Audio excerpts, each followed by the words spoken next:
இந்த ஸ்டேடியமோட ஒரு சின்ன ஹிஸ்டரி தெரியுமா? 1946ல பீப்பிள்ஸ் பார்க் அப்படின்னு சொல்லி கூப்பிட்டு இருந்தாங்க இந்த காம்ப்ளெக்ஸ் பில்டிங். அவுட்டோர் ஸ்டேடியம் ஃபுட்பாலுக்கு செம ஃபேமஸ்.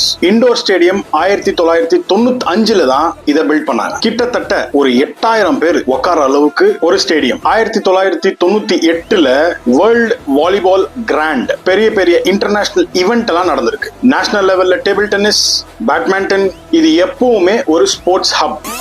ஆனா அந்த ஸ்டேடியம் வெறும் ஸ்போர்ட்ஸ் ஹப் மட்டும் இல்ல, தமிழ்நாடோட அரசியல்லையும் இந்த ஸ்டேடியமுக்கு ஒரு பெரிய வரலாறு இருக்கு. நம்ம ஃபார்மர் சீஃப் மினிஸ்டர் ஜெயலலிதா அவங்க, அப்புறம் நம்ம ஸ்டாலின் சார் வரைக்கும் நிறைய வெல்ஃபேர் ஸ்கீம்ஸ் அதே மேடையில இருந்து அனௌன்ஸ் பண்ணிருக்காங்க. எல்லாருக்குமே ஒரு செம்ம ஹிஸ்டாரிக்கல் மூமெண்ட் காத்திருக்கு. மே 4ஆம் தேதி எப்படி ஒரு சந்தோஷம் பொங்குச்சோ அதை விட இன்னும் கொஞ்சம் அதே இண்டோர் ஸ்டேடியம்ல நடக்க போகுது. இது வெறும் ஜஸ்ட் ஒரு ஸ்டேடியம் இல்ல, இது தளபதியோட ஒரு கோட்டை மாதிரி. இந்த மே மந்த் ஒரு அழகான கனெக்ஷன் இருக்கு. மே 19th 2000ல நம்ம ஹார்ட் ரொம்ப தொட்ட குஷி ரிலீஸ் ஆச்சு.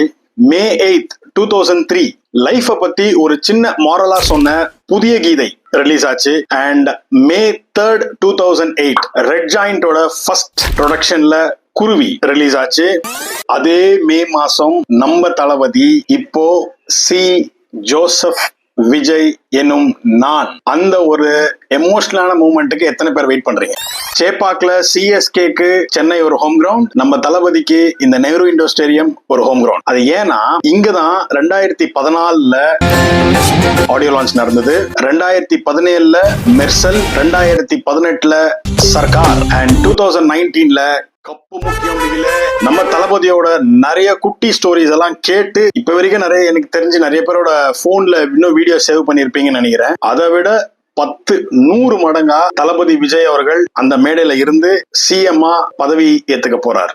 கவர்னர் சைட்ல இருந்து பல சின்ன சின்ன கந்திருஷ்டி மாதிரி நிறைய பிரச்சனை வந்தது. எப்படி பார்த்தாலும் எல்லாத்துக்கும் ஒரு நேரம், அந்த நேரத்தை யாராலையும் தடுக்க முடியாது. அண்ட் எனக்கு கிடைச்ச சில இன்ஃபர்மேஷன் பிரகாரம் விஐபிஸ் ஒரு 1000 பேருக்கு இன்வைட் பண்ணிருக்காங்க. அண்ட் ஒன்லி ஃபார் இன்வைட்ஸ்க்கு மட்டும் தான் உள்ள அலோடா, மொத்தம் யாரும் ஜெனரல் பப்ளிக் யாரும் அலோடு இல்ல. மொத்தமாவே 5000 பேருக்கு மட்டும் தான் உள்ள அலோடுன்னு சொன்னாங்க. சோ நிறைய பேர் அங்க போய் ரஷ் பண்ணி டைம் வேஸ்ட் பண்ணாதீங்க. சினிமால ஒரு 69 படத்துல குஷி கொடுத்த நம்ம தளபதி இப்போ தமிழ்நாட்டுக்கு இன்னொரு புதுசா ஒரு குஷியை கொண்டு வர போறாரு. I hope that government doesn't disappoint us. Wait for the king's entry. ரெடியா இருக்கு. Bye.